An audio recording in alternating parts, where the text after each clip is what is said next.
तो दोस्तों, क्योंकि रिश्तों के भी रूप बदलते हैं कि आज के एपिसोड की शुरुआत वहीं से होती है जहां अंगद वृंदा को उंगली दिखाकर लल्लन का मुआवजा देने का आदेश देता है। तभी इधर वृंदा शीशे में देख लेती है कि विक्रांत दरवाजे के बाहर खड़ा ये सब देख और सुन रहा होता है। वो तुरंत इधर स्थिति को संभालती है और अंगद पर जोर से चिल्लाती है ताकि विक्रांत को कोई शक न हो। वो गुस्से का नाटक करते हुए कहती है, जबान संभाल कर बात करो अंगद, और सबसे पहले ये उंगली नीचे करो। वो उसे उसकी जगह याद दिलाती है कि बन गए होगे तुम यूनियन लीडर, लेकिन हो तो तुम एक आम वर्कर और मैं इस कंपनी की मालकिन हूं, तो भूलो मत कि एक मालकिन से कैसे बात करते हैं। तो अंगद इधर कहता है कि ठीक है वृंदा मैडम, अब एक आम मजदूर आपको दिखाएगा कि उसकी ताकत क्या होती है। वो ऐलान करता है कि जब तक लल्लन का मुआवजा मंजूर नहीं हो जाता फैक्ट्री में कोई काम नहीं होगा। इतना बोलकर वो बाहर निकल जाता है। इधर बाहर जाकर अंगद दुखी होता हुआ नजर आता है और अंदर वृंदा की आंखों में भी आंसू आ जाते हैं कि उसे अपने ही पति को आम मजदूर कहना पड़ा। दूसरी तरफ भारती सबके सामने वृंदा के व्यवहार की शिकायत कर रही होती है। वो कहती है कि उसे समझ नहीं आ रहा कि वृंदा मैडम उससे इस तरह से कैसे बात कर सकती हैं। उसे लगता है कि शायद उसके बाबा के न रहने और उसके अकेले हो जाने की वजह से वृंदा ऐसा कर रही है। वो अंगद से कहती है, लेकिन मैं तो अकेली नहीं हूं ना, मेरे साथ तो तुम हो, मेरे पति। उसे याद आता है कि जब उसने पहले वृंदा के सामने अंगद को मेरा पति कहा था तो वृंदा ने उसे डांटा था और कहा था कि यहाँ काम की बात हो रही है। भारती कहती है कि उसे लगता है कि वृंदा को इसी बात से दिक्कत है कि वो अंगद को अपना पति कहती है। इसके बाद भारती अपनी बात पर अड़ी रहती है। वो कहती है कि उसने अंगद को पति कहकर कुछ भी गलत नहीं किया, क्योंकि सबके सामने अंगद ने उसकी मांग भरी है। उसे लगता है कि वृंदा को इसी बात से जलन होती है। उधर अंगद को वृंदा की कही हुई बात भी याद आने लगती है कि हो तो तुम एक आम वर्कर। तो ये सब सुनकर अंगद का सब्र टूट जाता है। वो गुस्से में भारती पर चिल्ला देता है कि बस करो और वृंदा मैडम का पीछा छोड़ दो। वो कहता है कि भारती हाथ धोकर वृंदा के पीछे पड़ गई है, जबकि वृंदा यहाँ सबकी भलाई के लिए आई है, अपनी ही फैक्ट्री को बचाने आई है। वो इमोशनल होकर कहता है, तुम्हें पता भी क्या है उनके बारे में, वो एकदम अकेली रहती हैं, क्या क्या बर्दाश्त कर रही हैं, हम में से किसी को नहीं पता। ये सुनकर भारती अचानक से रोने लग जाती है। तो अंगद को अपनी गलती का एहसास होता है और वो उससे माफी मांगता है। वो कहता है कि उसका मतलब उसको दुख पहुंचाना नहीं था, बल्कि वो बस ये कहना चाहता था कि वृंदा की कोई गलती नहीं है। तभी भारती रोते हुए कहती है कि उसे लगता है कि वृंदा को उसके पति कहने से ही दिक्कत है। तो अंगद इस पर उसको समझाने की कोशिश करता है कि सिर्फ गलती से मांग भर जाने से शादी नहीं हो जाती। शादी के लिए बहुत सारी रस्में, 7 फेरे और मंगलसूत्र होता है।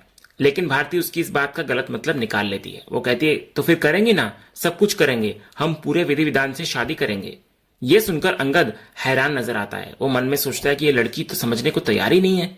वो बात को टालते हुए कहता है कि अभी बीकू दादा को गए हुए कुछ ही समय हुआ है और उसे लल्लन के मुआवजे के बारे में सोचना है। वो कहता है कि वो लल्लन के साथ नाइंसाफी नहीं होने देगा, इसीलिए वो शादी की बात बाद में सोचेंगे। उधर विक्रांत वृंदा के कैबिन में आता है और उसको कहता है कि अंगद के तो यूनियन लीडर बनते ही पंख निकल आए हैं। वो अंगद का मजाक उड़ाते हुए कहता है कि वो एक मामूली मजदूर है जिसके पास न खाने को है और न पहनने को, और पता नहीं कैसे खानदान से आता है। इतना सुनते ही वृंदा का पारा चढ़ जाता है। वो हाथ दिखाकर चिल्लाती है कि स्टॉप। वो उसे याद दिलाती है कि उसने कितनी बार कहा है कि बिना परमिशन उसके कैबिन में ना आए। वो कहती है कि रही बात अंगद की, वो क्या खाता है, क्या पहनता है और क्या करता है, उससे आपका क्या मतलब, आप होते कौन है ये सब बोलने वाले। वो उसे अपनी हद में रहने की चेतावनी देती हुई नजर आती है और कहती है कि यहाँ फैक्ट्री के मुद्दे सुलझाने हैं, किसी की व्यक्तिगत जिंदगी में दखल नहीं देना है। तो विक्रांत अपनी गलती के लिए माफी मांगता है और उसे एक फाइल देता है जिसमें उसके पिता मिहिर वीरानी द्वारा बनाए गए कंपनी के नियम और कानून है। वो कहता है कि शायद इससे उसे कुछ हेल्प मिल जाए। इतना बोलकर वो वहां से निकल जाता है।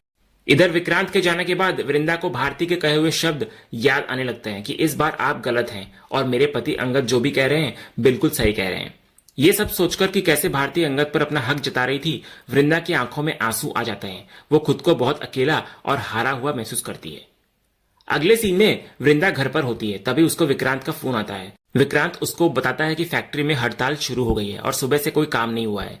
वो सारा इल्जाम अंगद पर डालता है और कहता है कि उसी की वजह से सारे वर्कर्स धरने पर बैठ गए हैं।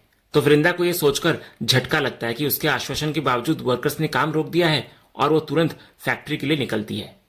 अगले सीन में वृंदा फैक्ट्री पहुंचती है और देखती है कि सारे वर्कर्स जमीन पर बैठकर नारे लगा रहे होते हैं कि तानाशाही नहीं चलेगी, हमारी मांगे पूरी करो।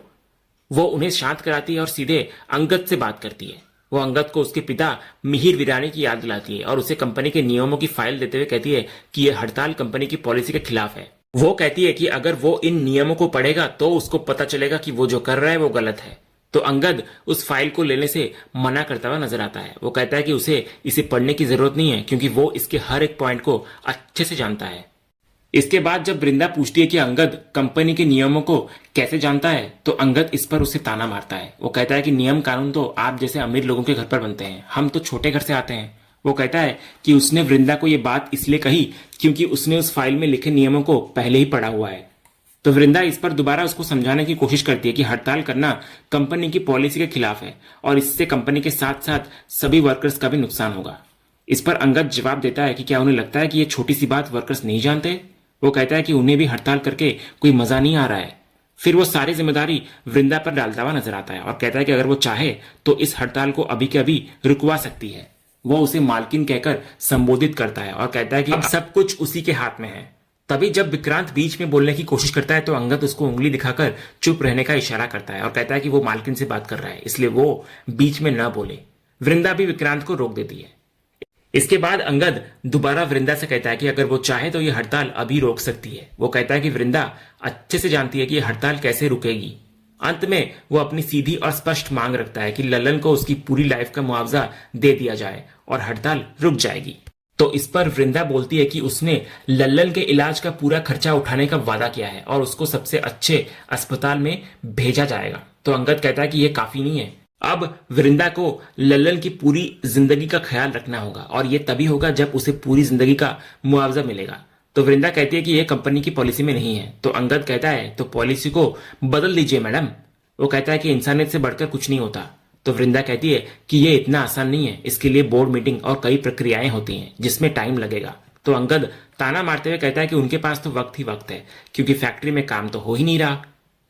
तो इस पर वृंदा अपनी बात पर अड़िग रहते हुए अपना अंतिम निर्णय सुनाती है। वो कहती है कि पहले हड़ताल खत्म होगी और उसके बाद ही मुआवजे पर कोई बात होगी। तो इसके जवाब में अंगद भी अपना अंतिम निर्णय सुनाता हुआ नजर आता है। वो कहता है कि जब तक लल्लन को मुआवजा नहीं मिल जाता तब तक फैक्ट्री में काम शुरू नहीं होगा और यह हड़ताल बंद नहीं होगी। तभी भारती भी अंगद के कंधे पर हाथ रखकर उसके फैसले का समर्थन करती है कि वो सब उसके साथ हैं। इसके बाद अंगद इस लड़ाई को एक और कदम आगे ले जाता है। वो घोषणा करता है कि यह कोई मामूली हड़ताल नहीं है बल्कि ये एक भूख हड़ताल है। वो ऐलान करता है कि आज से और अभी से जब तक लल्लन को उसका मुआवजा नहीं मिल जाता वो अन्न का एक भी दाना ग्रहण नहीं करेगा और ना ही फैक्ट्री में किसी को काम करने देगा। तभी इधर विक्रांत वर्कर्स को धमकाने की कोशिश करता है और कहता है कि फैक्ट्री वर्कर्स से नहीं चलती बल्कि वर्कर्स फैक्ट्री से चलते हैं। वो कहता है कि उन जैसे लाखों लोग आए और गए हैं। फिर वो वृंदा से कहता है कि काम किसी भी हालत में बंद नहीं हो सकता क्योंकि कंसाइनमेंट भेजना बहुत जरूरी है। लेकिन नंदू सामने आकर विक्रांत को जवाब देता हुआ नजर आता है और पूछता है कि वो कितने मजदूरों को बाहर निकालेंगे क्योंकि अब यहाँ खड़ा हर एक मजदूर अंगद के साथ है। तभी अचानक तेज बारिश होने लगती है तो सब लोग भीगने से बचने के लिए इधर उधर हो जाते हैं, लेकिन अंगद और वृंदा एक दूसरे को देखते हुए बारिश में खड़े रहते हैं। फिर अंगद अकेला ही बारिश में जमीन पर अपनी हड़ताल पर बैठ जाता है। तो वृंदा उसको रोकने की कोशिश करती है लेकिन वो कहता है कि जब तक मुआवजा नहीं मिलता वो वहां से नहीं उठेगा। तभी इधर अंगद को अकेला भीगता हुआ देखकर भारती भी आकर उसके साथ जमीन पर बैठ जाती है।